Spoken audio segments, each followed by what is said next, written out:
Welcome back to This Week in Immigration. I'm your host, Blake Johnson.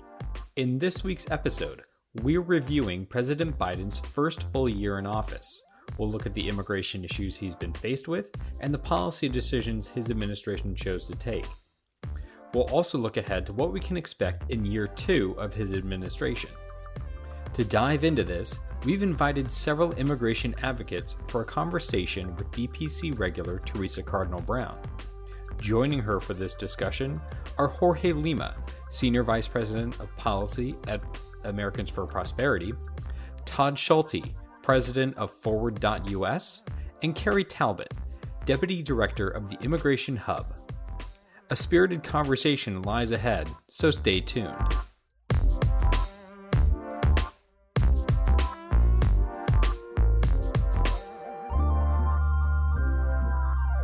Welcome back. We are happy to have with us today 3 individuals who have been in the trenches on immigration for many years on and off the Hill and represent a range of political viewpoints. First, we have Jorge Lima, who is Senior Vice President for Policy at Americans for Prosperity. He's also Vice President for Immigration at Stand Together and previously was Executive and Policy Director at the Libre Initiative. He's had a business and public sector background, including Chief Policy Advisor to the former Governor of Puerto Rico, Luis Fortuño. And you can follow Jorge on Twitter at Jorge A. Lima. Welcome to the podcast, Jorge. Thank you, Theresa. Pleasure to be here. Next is Todd Schulte. Todd is president at Forward.us, a national bipartisan political organization that works on immigration and criminal justice reform. Todd is an alum of numerous political campaigns and also served as the chief of staff in the House of Representatives. You can follow Todd on Twitter at @ToddSchulte. Hello, Todd. Hello. Thank you for pulling us all together. Great. And last but not least is Kerri Talbot, who is Deputy Director at the Immigration Hub, a collective of former Hill staff, communications professionals, and organizers created to provide strategic support to immigration advocacy groups across the country working on immigration reform. She's a veteran of many immigration advocacy organizations and previously served as chief counsel to Senator Robert Menendez during negotiations on the immigration reform legislation in 2013 and 2014. Kerri tweets at Kerri Talbot. Kerri, thanks for joining us. Thanks so much for having me. Okay, so this is the 1-year anniversary of the Biden administration, and we all are aware that President Biden ran making a lot of promises on immigration, many of them to counter various policies from the Trump administration. 1 year in, I want to get all of your perspectives, so let's dive in. What were the hopes that you all had for the Biden administration coming in January of 2021 on policy and legislatively? And Kerri, maybe I'll start with you, if you don't mind. Great. Thanks so much. The Immigration Hub worked with several hundred organizations on a big book of administrative policies. So we had a very long list of administrative items that we wanted the Biden administration to pursue. And they did complete quite a number of those changes. They did actually over 150 of them that we had recommended and made over 200 administrative changes. And they had quite the tall list from the Trump administration. So we are happy they've made some progress. There are certainly some key areas that we'd like to see more progress in, and I'm sure we'll talk more about those, primarily in the area of affirmative relief for immigrants, especially expansion of temporary protected status. Jorge, what about you? For your organization, what did you expect of the Biden administration? Would you hope and on policy and legislatively? Yeah, I think on our end, we were definitely hopeful for a kind of shift or pivot in the way that the national discussion around immigration was going to be conducted. And we were hopeful for kind of a revisit to the opportunity of what could be done to reform the underlying legislative laws that kind of govern the immigration system across the country. And I think Kerri brings up a good point. If you're just looking at administration efforts, the Biden administration worked with a number of people to see what they could get done through the administrative process, which I think is definitely something that should be recognized. Where we were hoping to see more, and it's not yet developed, is of course then the legislative piece, the way, how did the White House work with Congress to try to get more of the pieces that we all know are missing, which would require Republicans and Democrats to get something done legislatively. I think we've seen a change back to talking more about the contributions that immigrants make to our country, which I think is important to highlight, so that the overall tone kind of takes that into account, as well as all of the concerns that many Americans throughout the country have on the various pieces of our immigration system. Yeah. Todd, what about you? I mean, you focus a lot on the administrative side and legislation, but what were your organization most hopeful for from the Biden administration? I think our North Star that we want is a fundamental overhaul of the immigration system. It's been, essentially over half a century since kind of the backbone of our American immigration system was put into place.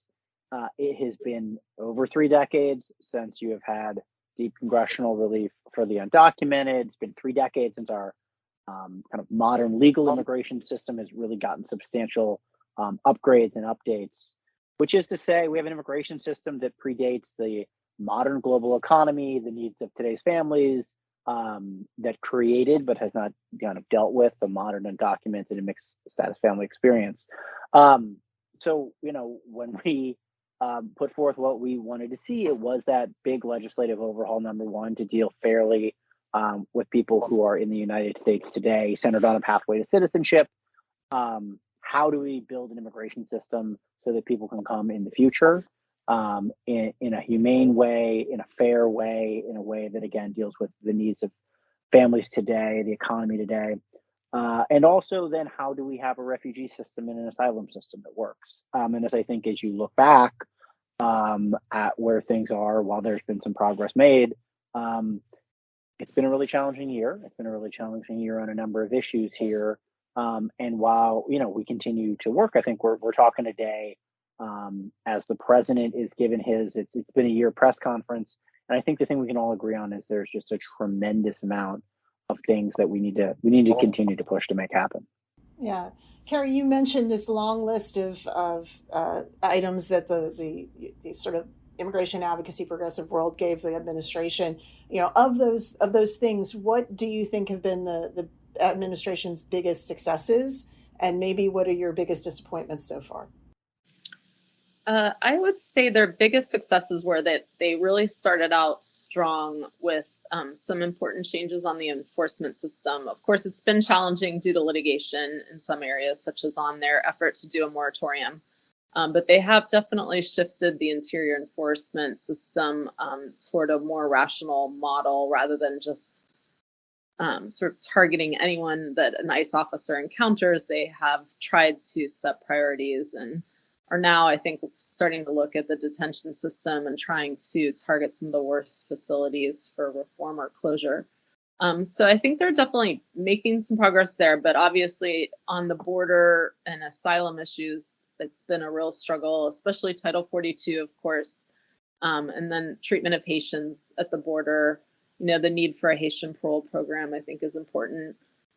So I would say those are two areas that need to be looked at. And then also, we've been, of course, working with them extensively on legislation and have felt that it's extremely important, sort of this push for legislative reform. Todd, what about from you guys? I mean, I know you guys have worked a long time on the DACA stuff. We've got litigation, we've got legislation, and then we have executive action on that. But what other areas are you focused on? Do you think you're really happy with what the Biden administration has done, or where they haven't yet gotten there? I think there are things that I want to say are more within their control than others. I think that's actually an important distinction there. It is totally unacceptable that this morning they're in court arguing to keep Title 42 in place. The idea, and just to be really clear for your listeners, Title 42 is essentially an effort to deny the right for people to seek asylum under a public health order. This was put in place by the previous administration. Like, no one thinks it's a public health order, is, I guess, the way I can describe it. And it's like, and it is treated as this weird open secret where, like, absolutely everyone says, oh, this is like an immigration enforcement effort. What I can say is this: the combination of Title 42, the combination of Remain in Mexico, and these various policies has once again shown that these like deterrent first tactics like are not actually deterring people from coming. They are bad policy. They are also, just to be really clear, like really bad politics for the Biden administration. Like they are really underwater on their handling of the border. And an approach that actually builds legal immigration avenues to the United States so that everything is not so reliant upon showing up to the border and seeking asylum, a holistic approach to the Western Hemisphere. These are all things that are actually really within their control and they haven't done, and I think are really, really important. I think the other thing I would obviously say here is it is really hard to look back at the last year. And I think there's a lot of reasons for it that we can get into. And think it's just incredibly hard and disappointing to be where we are in terms of an effort to provide citizenship and relief to the undocumented. That is something where, that is not just within the president's control, but the president has an enormous amount of power and leadership there. So I draw a distinction between those two. There's other things, but I think those are things where there are efforts that today that we hope will happen.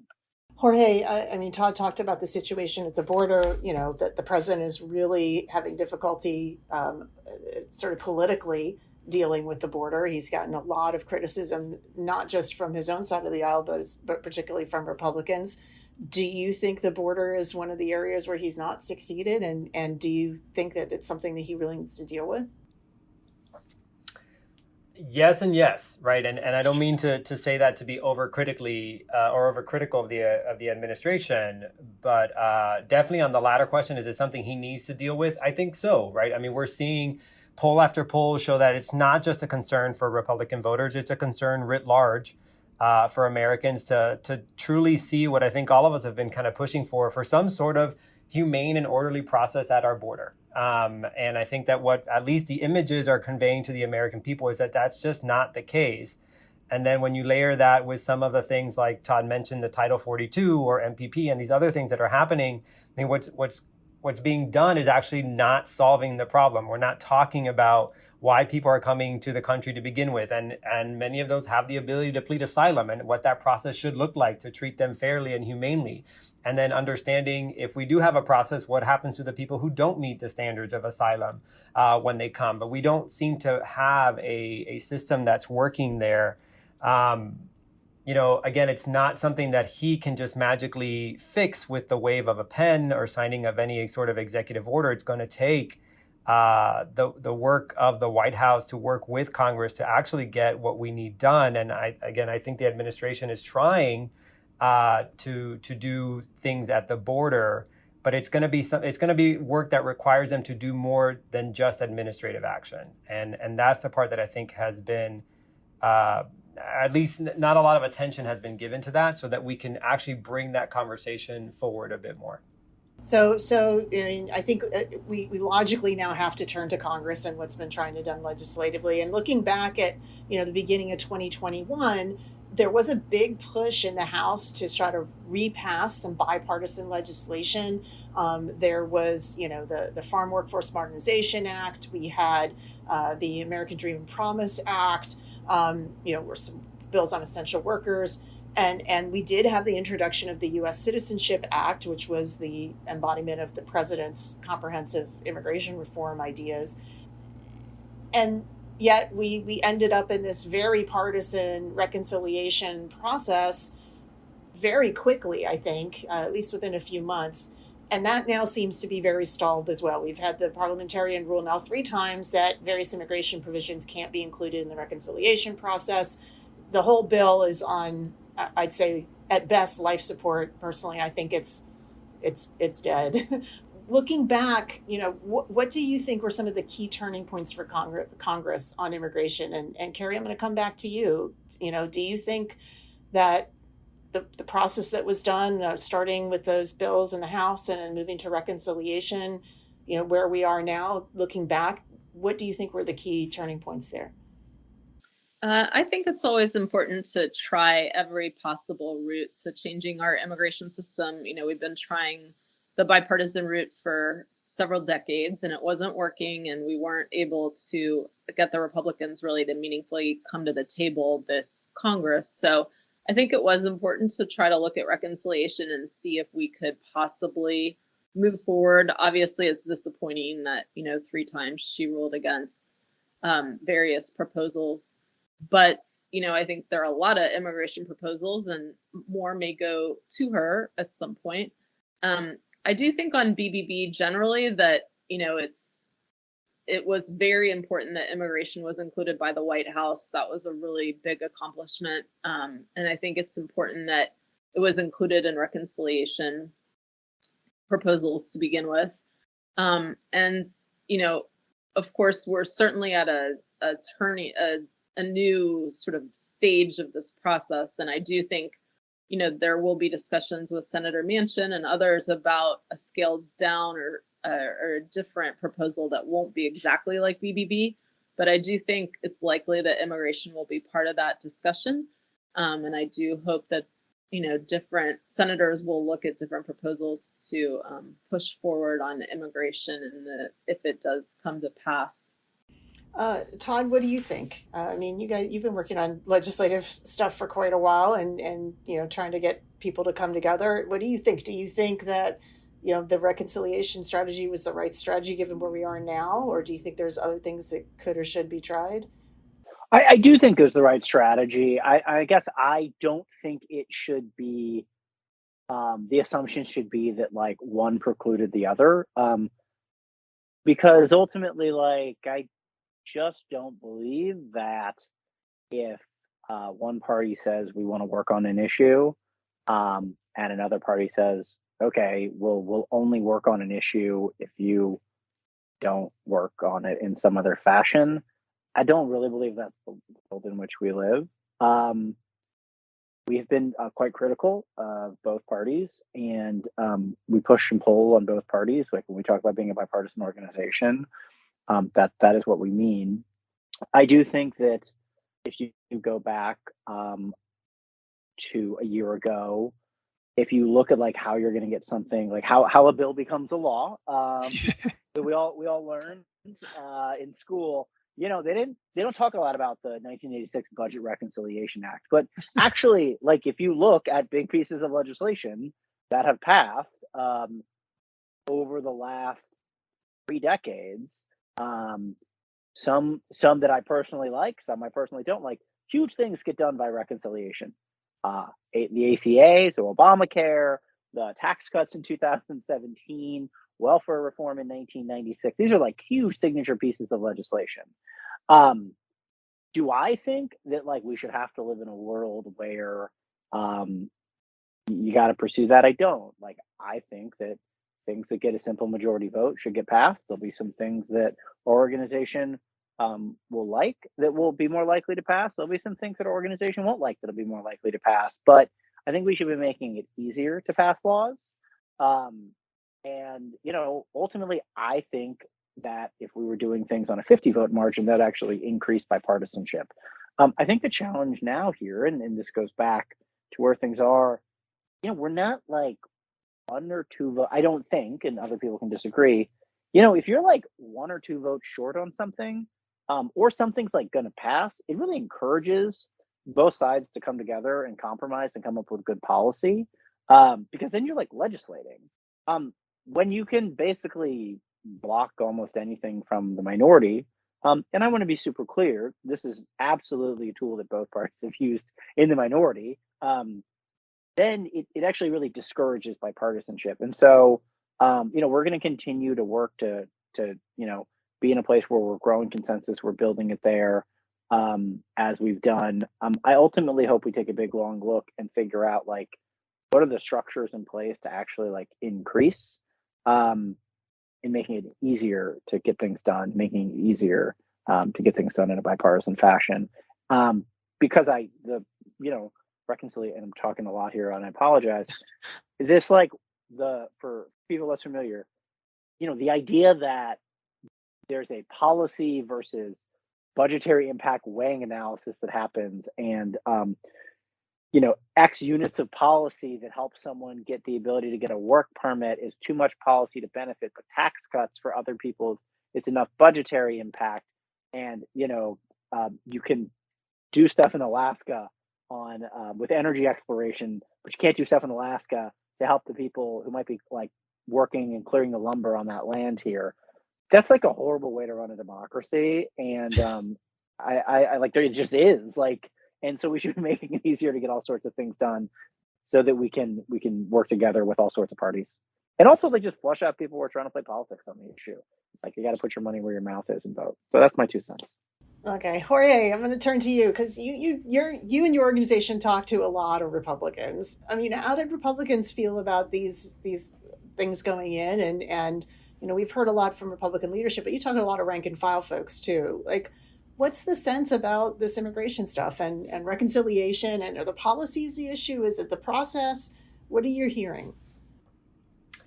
I mean, we're hearing all sorts of things, but I will be honest. I mean, the truth is it's both of them, right? Even if someone doesn't want to tell you, I think it's both the process, and people who tell you that it's only processed their objection are probably hiding that they have some policy concerns to it too. And you've got to find a way to address both of those. To your question about when was was there a pivot point or a turning point? I think when it was made clear to Democrats that they were only going to get one more shot at reconciliation, and the bill became something that had to almost encompass everything, it really started to change the dynamic. Because what's happening, I think, in what we're hearing from folks right now, I mean, in many places, we're not even having an immigration conversation when you're talking about reconciliation because of all the things that are in it. And so you kind of lose the ability to talk about the immigration pieces where perhaps some people could. And to your question, I think some folks may say, listen, some of that would be okay, but the other parts of the bill are just something they can't agree with.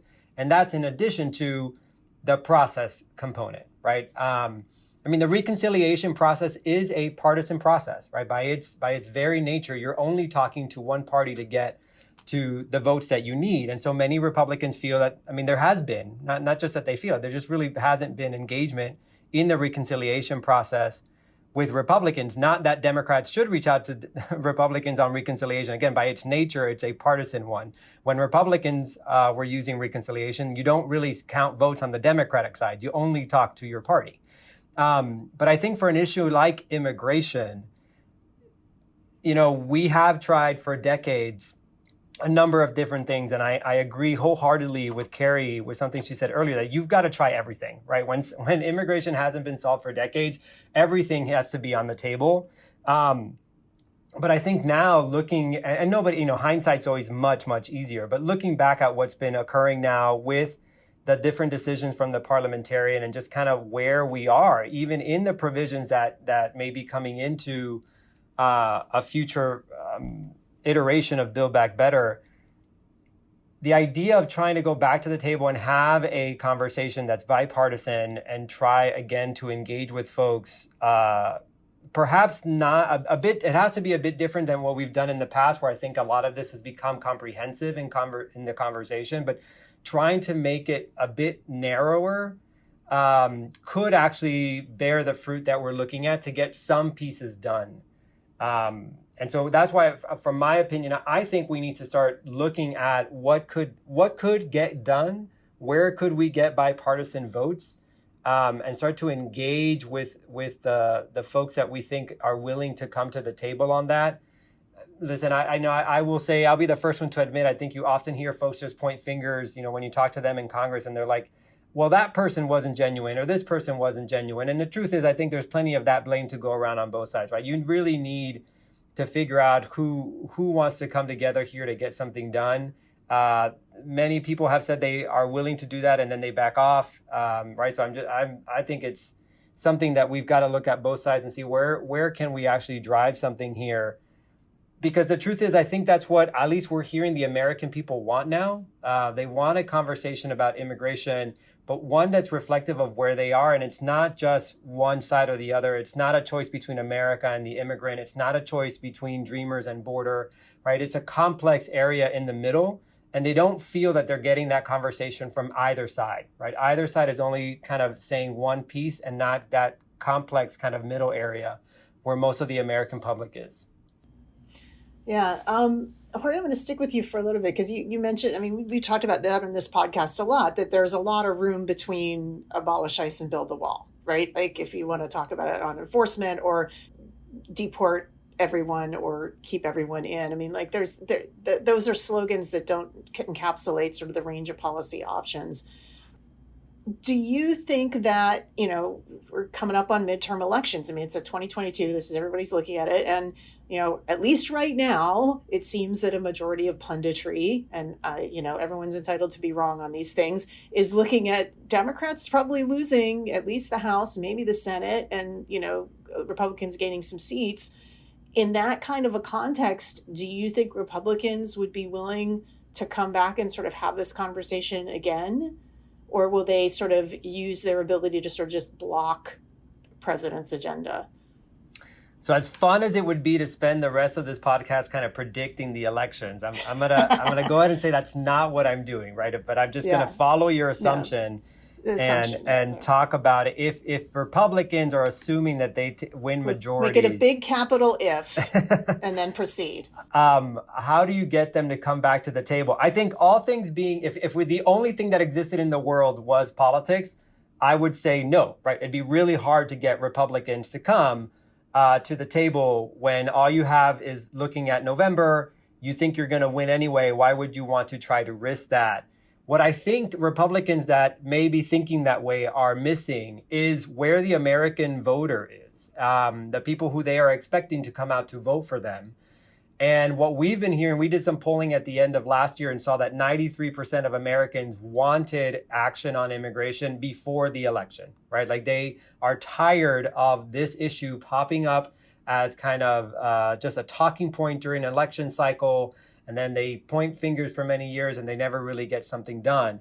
In addition to that, I think, and you're seeing more and more of this reporting happening on a daily basis, but we can't continue to ignore the situation that's happening at the border, but even more so the situation that the very old system we have, to kind of lean into what Todd was saying, the impacts of that system not keeping up to date with our economy and the impact that that's happening in the everyday lives of Americans right now, right? It's not a long chain of events that you have to go through to connect the supply chain, the labor shortages, the economic woes that many Americans are feeling right now, right? Even when you go to your supermarket and are finding empty shelves, there is an immigration issue that goes along with that. And if we don't address that, you're actually not going to help get Americans or the American economy writ large back to where many of the voters are saying they want to. And so I think to those elected officials who think that we can just punt on this for the next 10 months, I think are really stretching what they believe, how patient the American voter will be if they think they can just wait 11 months for that. Yeah. And so Kerri, I would advise them not to do it. I want to make sure Kerri has a chance to weigh in here on thinking about the Congress and the Biden administration in 2022. Kerri, how do you think the administration, one of the things advocates have been asking for a while is for the president to really firmly kind of weigh in heavily with Congress on immigration. And I think there's been a mixed sense of whether or not he's really used all of his authorities and all of his bully pulpit, if you will, to do that. What do you think Biden needs to do in 2022, whether with Build Back Better or immigration more broadly? What do you think he needs to lean into? I mean, it was helpful that Biden included us in the framework, included immigration in the framework for Build Back Better. And I would hope that the White House would still really push hard and talk to Manchin and other senators about including immigration in the amendment or the base bill that starts off the debate on a new reconciliation package. I do think there's space to get to yes. It's a very complicated process to try to figure out, what will Joe Manchin agree to? What does Kyrsten Sinema agree to? What can we pay for? It's a tough analysis. But I think, we should take another couple shots and see if we can, figure out what would work in addition to the effort that Dem leaders have agreed to with regard to disregarding the parliamentarian. So let me go into that again. The disregard the parliamentarian strategy. We haven't talked about that a whole lot on the podcast, But what you're saying is that you're asking Democratic leadership to essentially go to the floor with immigration, regardless of what the parliamentarian has advised, and let the floor vote on whether or not immigration gets to stay in. Is that kind of a layman's summary, if you will, layperson summary? Yeah, and disregarding the parliamentarian, it would be pushing forward an immigration proposal that she hadn't approved, but that would go up for a vote to see if we could get the support of Democratic senators to put it in the bill, regardless of her ruling. But in addition to that, I think there's an opportunity to look at more targeted provisions, like, for example, a provision that's been bipartisan in the past is the recapture of unused green cards, and that's still waiting to be heard by the parliamentarian. So that would be an example of something that, I think is still up for consideration, could potentially be put into the base bill or the overall package on immigration. Looking forward to the election, I mean, how do Democrats feel about this issue kind of looking to their own prospects in the election? Do you feel like they have to get something done here? Certain senators definitely feel that way, and certain representatives surely do as well. You kind of have to go race by race to see, how it affects each individual member. But I certainly think it's really critical for people like Senator Kelly, for example, and Cortez Masto certainly views this as a very top priority as well. Todd, you had wanted to say something earlier. Do you want to jump in now, or can we move on? I think I was actually going to just really quickly on that point of kind of the electoral stuff. I think that there's like this punditocracy miss on this question. Like the central promise that people have made from across the ideological spectrum who want to reform our immigration system in a positive way, I would argue, like the thing that affects arguably the most people in the United States is some sort of legal status for the undocumented, for themselves, their family. And look, I worked in Democratic politics, and there's this idea that came out of like 2013, like kind of just like leaning in and talking about immigration is inherently going to be good for one party. That's like a very DC centered focus. And like immigration isn't one thing, and it doesn't talk to everybody the same way. Like 20 years into this push around like comprehensive immigration reform, Democrats have been promising this for 20 years. And if you're like not that dialed into politics, you don't watch MSNBC or CNN, you don't sit on Twitter all day, first off, congrats. But second, like you've just kind of heard broken promises from both parties, at least in some cases, but certainly Democrats on this issue. That doesn't mean that I'm like blaming everybody equally in that, but it does mean that if you look with certain API voters and Latino voters, you've seen the Republican Party pick up voters who are kind of sorting on education polarization. If you ask those voters what they think about immigration policy and you ask them like where they are, what you really see is there's incredibly strong support for a pathway to citizenship, but like they don't actually distinguish between the parties on this issue nearly as much as I think a lot of pundits think. And so I do think like that this is for Democrats, if they want to, be winning, voters closer to maybe they were a couple of years ago, this is a really important thing. The other thing I will say is I don't want to sound like I'm like rooting for one party to win any group 80-20. Like as a democracy, like this whole thing doesn't work if like both parties aren't competing to like win a multiracial democracy and a multi-ethnic democracy. So like competition in a positive way would be a good thing. So that's how I really think about it.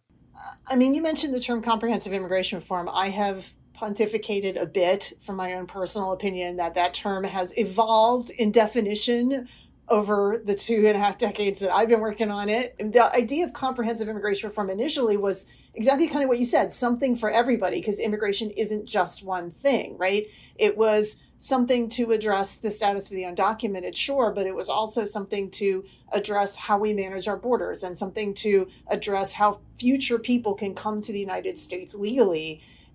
It does seem that term now has kind of gotten, at least in terms of prioritization, leaned heavily on in terms of just legalization, or or just border. And that legal immigration piece has not really, it hasn't risen to the top, at least of the MSNBC and CNN and Fox and Twitter sphere. That's not what people are talking about necessarily. But, Kerri mentioned there were some provisions in the House passed reconciliation that would have helped the legal immigration system, both employment-based and family-based. I think that, we've done polling at BPC that said that legal immigration is actually an area where people are most willing to try to make compromises to get something done, and other areas are just much harder. So, Jorge, I'm going to turn to you, but in terms of broken promises on the issue, right? I mean, again, 25 years trying to fix our immigration system. I'm still plugging at it, but we've seen Republican administrations, we've seen Democratic administrations, we've seen control by all one party, we've seen divided control. It just keeps coming back. But Todd mentioned sort of a lot of the voters are saying, who's going to finally answer this? Who's going to finally fix this issue? Or not fix, but address it so we don't keep hearing about it every election. One of the things you've been working a lot on is the Latino electorate and talking to Latino voters on immigration issues. It's been a lot about Latino voters for a long time. I think both parties have this idea that somehow immigration is the key to unlocking that vote. How do you see that? Do you think that's correct? Or do you think it's like you said earlier, much more nuanced than that? I definitely think it's much more nuanced. And I think, something that Todd raised about this idea that it's that immigration isn't just one thing or just to one group. Your example here about that Latino electorate is a good one. There's been a lot of talk and reporting over the past couple of months on this shift amongst Latinos and what does it mean for either party, and does this mean that immigration should no longer be the issue to talk about because they're coming over to Republicans anyway, and Democrats are losing them, and so the immigration wasn't the way to keep or attract them. And I think you're missing the point, right? Latinos care about immigration. And if to Todd, something he said, right? If you ask these folks what it is that they care about, how they care about, you're going to find this kind of nuanced answer where, yes, even Latinos care about the border and they care about legalization, right? They care about both of those things, just like other parts or other demographics across the country. And so immigration is not this magical issue that you just wave to gain certain votes from the Latino electorate every time it comes time to punch the ballot. You've really got to figure out, and I think to your point, Theresa, that the American public is tired of the broken promises. I just think we're exhausted of hearing the same conversation about immigration, and you can probably add a bunch of other issues, but on this podcast, we're just talking about immigration. But it's literally decades, right? You go back and talk about the last time we did something substantial. You talk about the DREAM Act that was introduced in 2001, right? That act is now legally allowed to drink in this country, and yet we are having the same conversation about Dreamers, where there's been plus 80% of approval and support for that across the American public. People are just tired that Congress can no longer get these things done. And the more they keep looking at this as just an issue that's about trying to go get Latinos are an electorate that every party, to Todd's point, every party should go out and try to go and get. And the way you earn that vote is by going and talking to them about all the issues and then actually doing something about it. It's not, immigration isn't the only silver bullet there. They want to talk about jobs and education and healthcare and all of those things. But you've also then got to deliver. And immigration is one of them. And I think not just Latinos, but across the country, the electorate is saying they want to see Congress get something done. Kerri, we're going to go back to the administration for a minute. I'm going to pull you in here. If Congress continues to be deadlocked, and we've all talked about the hopes that might happen in Congress, but, the administration has done a lot, with its executive authority. So did the previous administration. What kind of policies, what kind of administrative actions would you want to see this administration do in year two? Maybe things that they didn't finish in year one, or what do you think are the biggest things that they could or should do to kind of move the issues along? Yeah, we have a long list, but some of the major ones include temporary protected status for individuals from Central America and Cameroon and other countries that should have been given designations under the temporary protected status statute. So that's number one. And then detention, for example, I think they're looking at closing some of the worst facilities. It's sad to me that, I started off working on detention, it was 25 years ago, and it's really the exact same as it was back then. It's still just ripe with abuse, horrible stories constantly about people just suffering in detention. And we really need to do something to make sure it's a more humane system. And I know the administration is starting to look at that now. And then, we've got a long list of things for the Attorney General and for DOJ to look at, looking through the current backlogs in the courts, trying to close out cases that don't need to be there, looking at who the immigration judges are. Those are some key priorities. We'd really like them to look at regional approaches to migration in terms of the border and asylum issue, look at it from more of a hemispheric approach, potentially convene a summit of Western Hemisphere nations to talk through how to deal with migration from Venezuela and from Central America and from other countries and from Haiti. So those are some of the top items. Todd, what do you think about administrative action on some of these issues? Where would you like to see them lean in? I think as we approach a couple months from now, the 10-year anniversary of DACA, people should take really seriously the severe legal threat that's under. And in a court as it's set up now, if you want to call it a 6-3 court based on who's appointed people, fine. I do think that really intersects with this question. And thinking creatively about what's possible is really important. I mentioned this earlier and Kerri mentioned this, but I will hone in on one thing. There's many we would like to see, which is we just simply do not believe that until you take a holistic approach to forced migration in the Western Hemisphere, that you're going to have a fair and orderly and politically sustainable process at the border. It's a bad analogy, but seeking asylum should be the emergency room. It should be available. It should be there. It absolutely needs to be protected. We continue to push the Biden administration against the restrictions there. But ultimately, a system in which people's most likely chance to seek refuge, be that from a state, be that from other threats to their life, be it from total economic deprivation, if that requires them to make an incredibly dangerous journey, a heroic journey maybe, that is in and of itself a really failed system. We should be building working and boring and mundane systems so that moms and dads can come to the United States on a bus or on a plane. People can come to work. They can come for seasonal work. They can come and they can get a green card. They can come and be reunited with family here. What we have now is just you can not do those things. There's no guest worker program that works from Central America. There is no Western Hemisphere refugee system for the most, and really at all. And so there's no magic silver bullet to solving some huge problem here.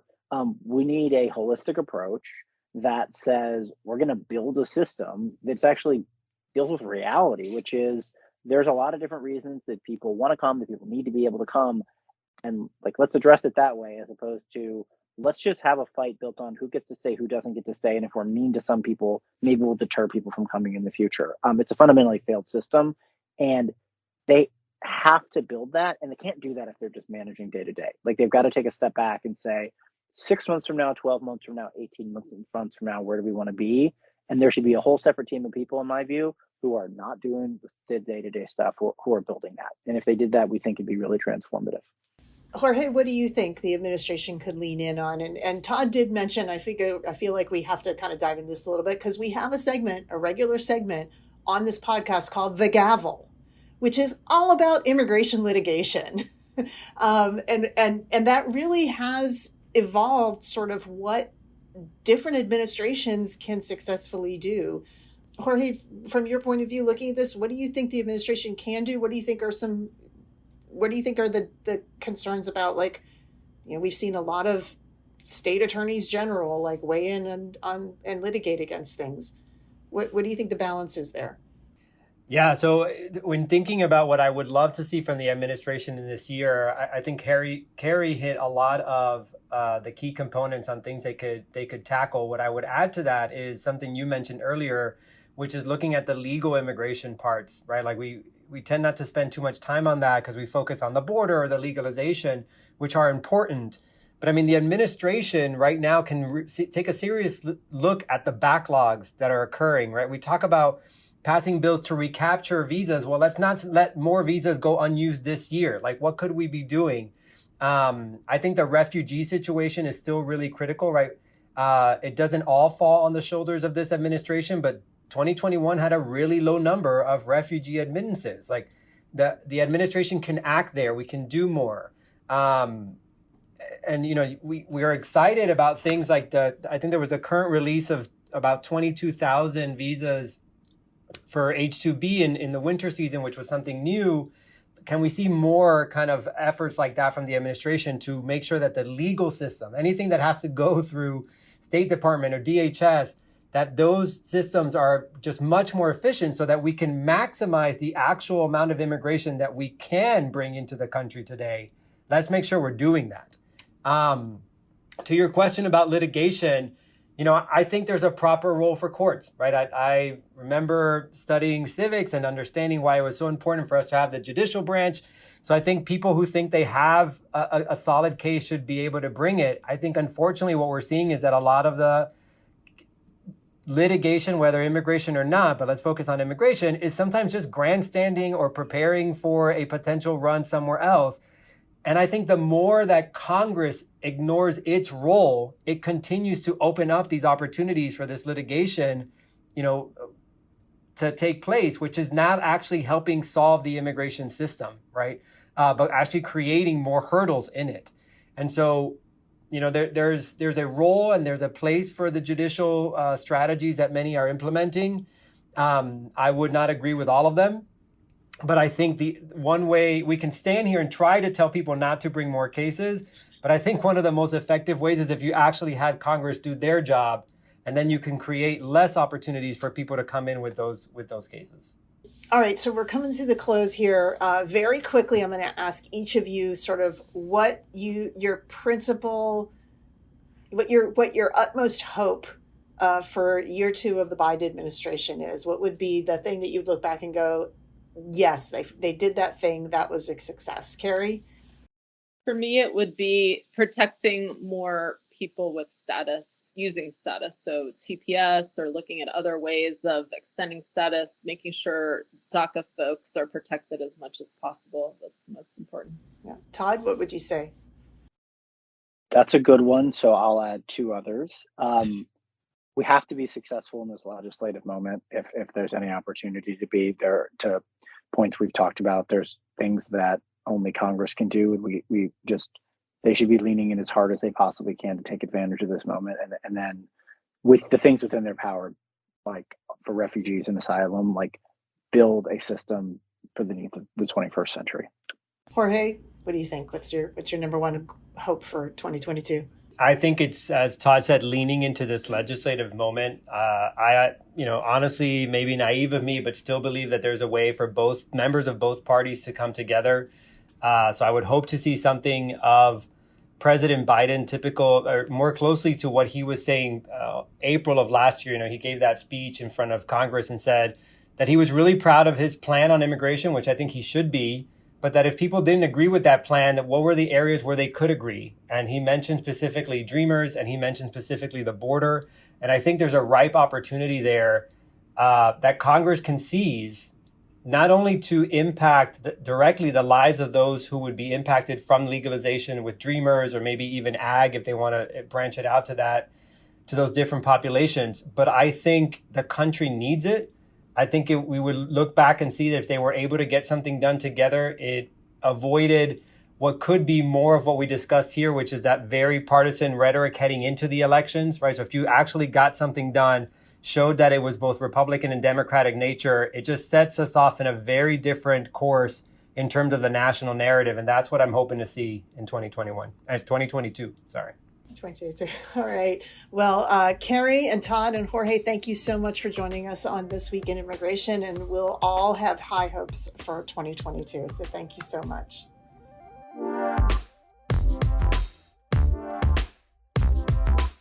Well, and that's going to do it for our show this week.